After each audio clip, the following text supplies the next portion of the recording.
Hello, Health Science 3052. This is Professor Van Dyke. This is the first of two PowerPoints that we're going to do for week 3. This is in regard to population and the food predicament. And then the other PowerPoint presentation, the video that will follow this, will be on risk assessment.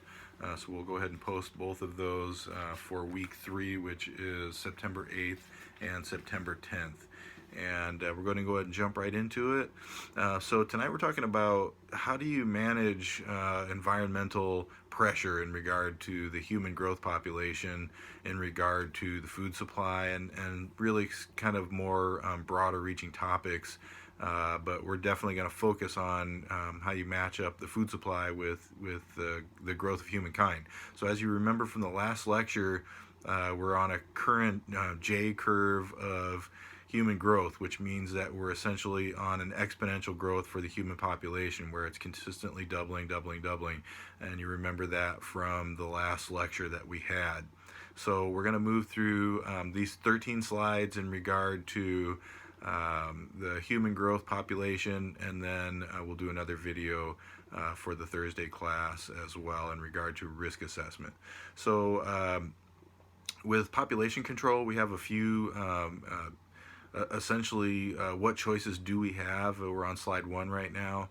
And when we consider a lot of these can be very challenging. So one of the things that we can do is we can decrease the birth rate. We can increase the death rate through infant mortality, military conflicts, epidemics of disease. So obviously these are the things that we do not want to do. But again, all of these have their unique challenges. And when we talk about third world countries versus first world nations, it really becomes very challenging to try to do any of these in regard to both of those. So we'll kind of take a look at these really quickly. Decreasing the birth rate can be a challenge, and certainly here in the United States, we'd like to have our freedom. And when someone comes in and says you can only have so many kids, which has never happened here in the United States, that can be problematic. And certainly we saw the issues that occurred in China when they told the Chinese people that they could only have so many children depending on where they lived. Obviously, a lot of very horrible things came from that. I don't need to rehash any of those stories, but when you try to decrease the birth rate, there are unique problems with that. So one of the ways you can do that is through administration of birth control. And that really gets to be a very dicey conversation, and we'll talk a little bit about that as we get more into the lecture. And then increasing in the death rate is something that you never would do on purpose, right? Increasing the death rate is something that environmental pressure can actually force our hand and make these things happen. So infant mortality due to malnutrition, again, we're talking about food.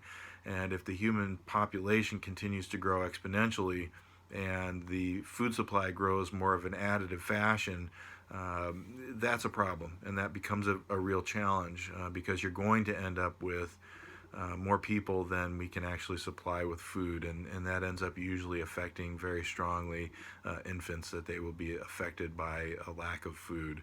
Military conflicts between countries, as resources become more scarce, you really do see these things begin to occur where you're going to have less resources, less space, less capital, and people will start to have conflicts over these things, specifically water and food. They can be a real challenge. So everybody knows that Pakistan and India are currently at very tense odds along the Kashmir and along their border, and certainly one of those things that we very closely monitor and kind of wonder what's going to happen with that essentially because of water supply. And then epidemics of disease, as the population continues to grow, diseases will become more prevalent, and I think we're seeing that right now with coronavirus, that we are being exposed to something that's novel, and we have so much of a population that is not prepared for this specific virus, that we begin to see mortality is climbing in regard to exposure to things like coronavirus. So these are things that we definitely do try to avoid. These are a no-no, things that we don't want. So let's move on to slide 2. Again, with population control, we can lower the birth rate. And how do we do that? There are definitely means that we can employ. There are behavioral, which are physiological and cultural means. There are chemical means that are natural and synthetic, and there are physical means as well. And we'll kind of run through each one of those one at a time. So with behavioral means, and I'm not exactly sure, but the test questions are going to be pretty straightforward. So you really want to, just read through the slides and pay attention and make sure that you know what you're reading. And if you have questions, let me know. So with behavioral means, there are certain things you can do. You can do interrupted mating, which is difficult for a number of reasons. It is effective to an extent. It's economical and safe to an extent. And it is by far the oldest method of behavioral means for controlling population growth. But again, this does not protect against STDs. So there are some definite drawbacks, and interrupted mating is really not a good strategy for modern times. But in third world countries, it may be something that they readily do employ when they don't have access to contraceptives. And then two, cleaning or flushing out with water after intercourse can work. It's a behavioral means, but again, not the best means by which population control can really be managed. We're on slide 3 right now. And then the third being breastfeeding, which can actually delay ovulation after childbirth. So 1 month of breastfeeding results in right about a 0.4 month increase in intervals between pregnancies. So breastfeeding actually is very beneficial, not just because of passive immunity, but also because of this process that will delay the ovulation process as the mother is connecting with the child through this process. But again, in third world countries, things are a little bit more of a challenge than they are in first world nations. On to slide 4. Chemical and physical means. So these are things that we're familiar with in modern time. Certainly use of herbal concoctions, not something that we generally tend to employ, but things like black pepper, pomegranate rind, ivy, cabbage flower, willow bark. These are herbal concoctions that have been used that are efficient, but not as efficient as like the modern day pill. So the modern day pill, which is a contraceptive, this is a chemical means, and it works very well.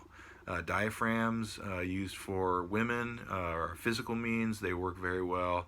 And then use of condoms, which is a very old method for birth control. It's been around for a long time, but they used to use a variety of different things like the lining of a sheep intestines, things like that you would actually keep with you. A condom in around the change from 0 BC to AD would have been something that you would have kept for quite some time and used it over and over and over again.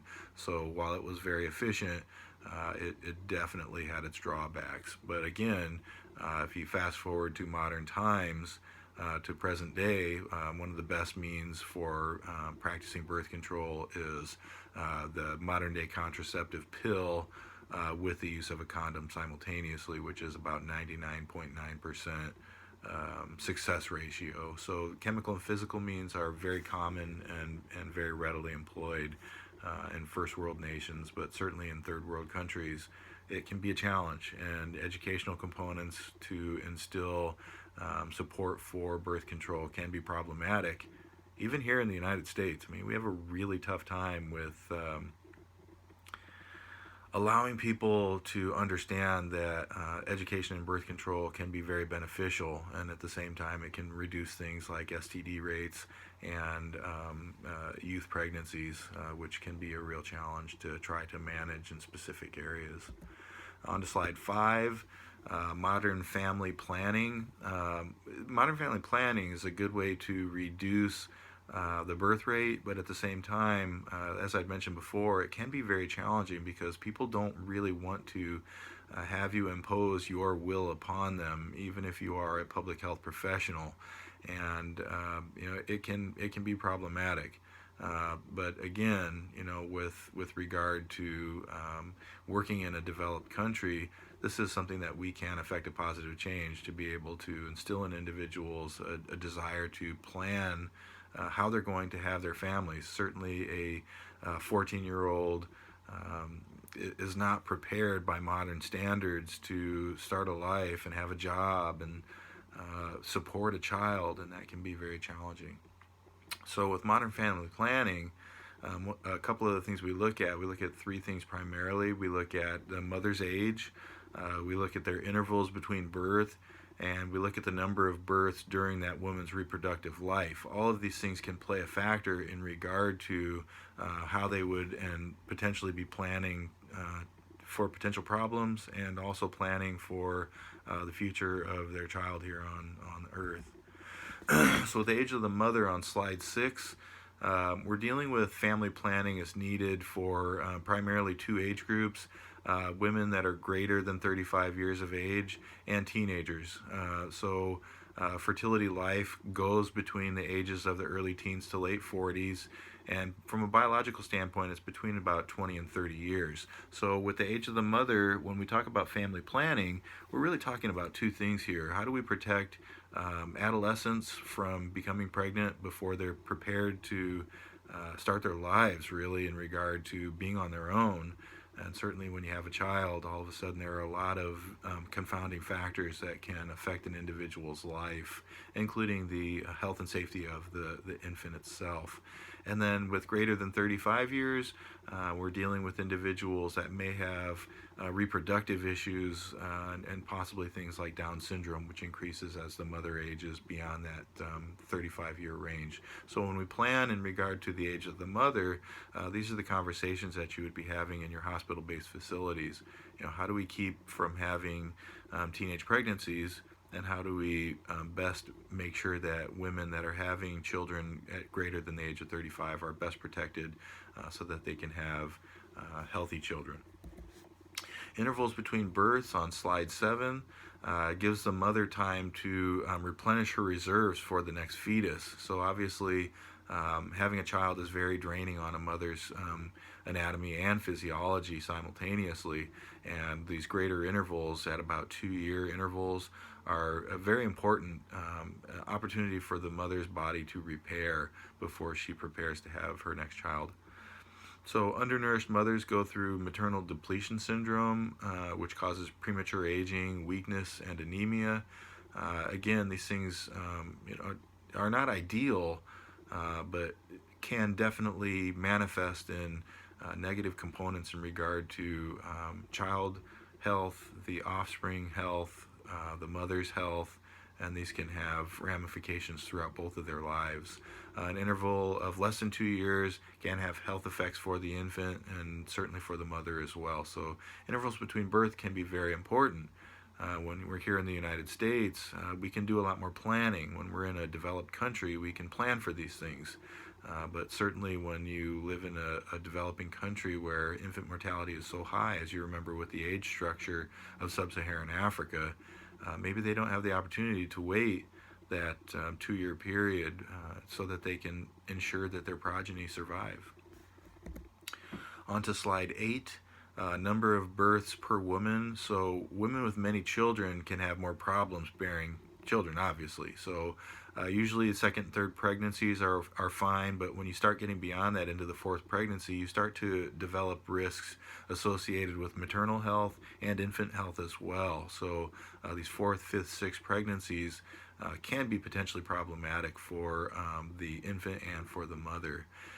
Certainly the rates of stillborn and infant mortality will go higher with these more advanced age pregnancies and higher number pregnancies, because each time a woman carries and conceives and delivers a child, it will have its effects on her from an anatomical and a physiological standpoint. So these can be challenging for the mother and the child. I'll move on to slide 9.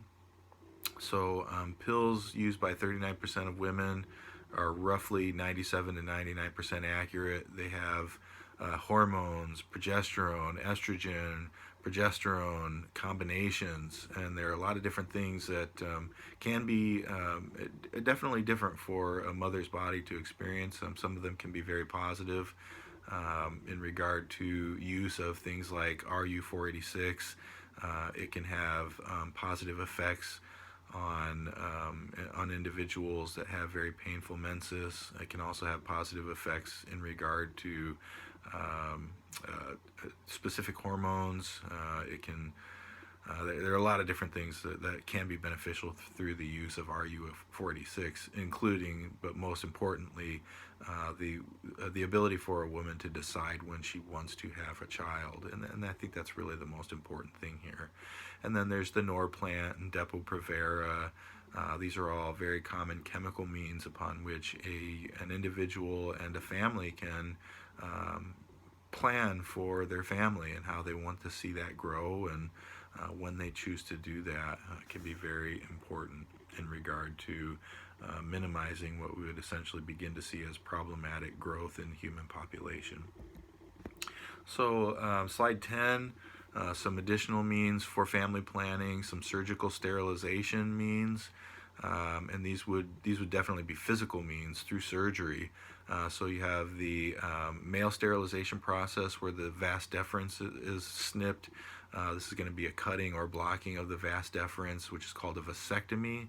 You also have tubal ligation in females. This is a female sterilization process where the fallopian tube is actually sealed. And then you have intrauterine devices, which have gone down quite a bit, and then spermicidals, which have also gone down in use. Barriers like cervical caps and sponges. But fortunately, condoms still remain a very excellent barrier in regard to family planning. So we have a little bit of a mixture here. Most of these are physical means, but you do have the chemicals in the form of the spermicides as well. So family planning in third world countries, it can be a real challenge, especially when infant mortality is so high. So motivation is a key, and certainly education is as well, but there's a lot that goes into trying to convince individuals in third world countries that minimizing the number of offspring is actually beneficial when they have so many children that are dying from things like malaria still today. So, trying to motivate a third world country to do family planning can be very problematic and very challenging. There are a number of factors that encourage people to have large families in third world countries, and first and foremost, high infant mortality remains a very important reason. People want to have kids. They want progeny. They want survivorship of their progeny. They want them to be able to last for a number of reasons. And high infant mortality it just wreaks havoc on individuals in third world countries in regard to how they're going to manage and plan to have a family. We also have children being utilized as social security. So obviously if you have 5, 6 kids that actually do survive, they're able to assist a lot more. They're able to help you in caring for other children. They're able to help you work in the fields. They're able to help you gather food. So they are a social security component as well, and can take care of you when you're no longer able to do so. And then there's a desire for more sons. This is all on slide 11. This is an important piece in regard to family planning, because a lot of people want to have sons for a variety of reasons, and we go back to Social Security as one of those reasons. But there certainly is this drive to seal your future in regard to being able to manifest that with additional sons. And then you also have the last piece, which is low education and low economic status, which drives large families in third world countries. They're not educated in regard to how to utilize contraceptives and things of that nature, and with a low economic status, they're not able to purchase these things. They're certainly not able to go in and buy birth control pills. That's going to be the last thing that they're going to do. And countries have a difficult time being able to finance these things like additional birth control for people in third world countries. So these are reasons that family planning in third world countries can be challenging and very problematic. On to slide 12. Actually, this is the last slide. There is no slide 13. Here's the deal, okay? Abstinence-only education does not work. and it's been proven time and time again. I apologize if this becomes a shock or this comes across as being shocking or disturbing for anyone in this class, but the reality of it is that abstinence-only education does not work. Okay, you cannot do family planning by telling kids not to have sexual activity. It's going to manifest in negative fashions. It's going to increase rates of STDs because kids are, suppressing their feelings, suppressing their sexual activity, and then it will manifest in very unique ways, including teen pregnancies, which will continue to climb in areas where abstinence-only education is employed. This can be a real challenge. You can read the text here. It's a cute little graphic, but the reality of it is that abstinence-only sex education is not a means upon which any developed country, or third world country for that matter, will ever be able to develop a successful means upon which they will utilize appropriate family planning. Okay, that's just the reality of it. You can read every peer-reviewed journal on this topic, and it's going to say the exact same thing, that abstinence-only education does not work. It doesn't matter where you are or what you're trying to employ or what your personal or religious or cultural beliefs state. The reality of it is, if you tell kids not to do it, they're going to want to do it even more. Okay, so that is the slide in regard to managing family planning, and certainly, as you remember, with the growth of human population on that J curve continuing, managing and having that food supply is a real challenge. It's a difficult balance, and as resources become more challenging to derive from an environment that stays the same size while the human growth population continues to grow at an exponential rate, these can be real challenges. And we can employ birth control and family planning and education to have very positive ramifications, but again, you really need to do a good job of ensuring that people are properly educated and have the tools that they need for success. And abstinence-only education is not going to work, and it will create its own problems. So this is the first video.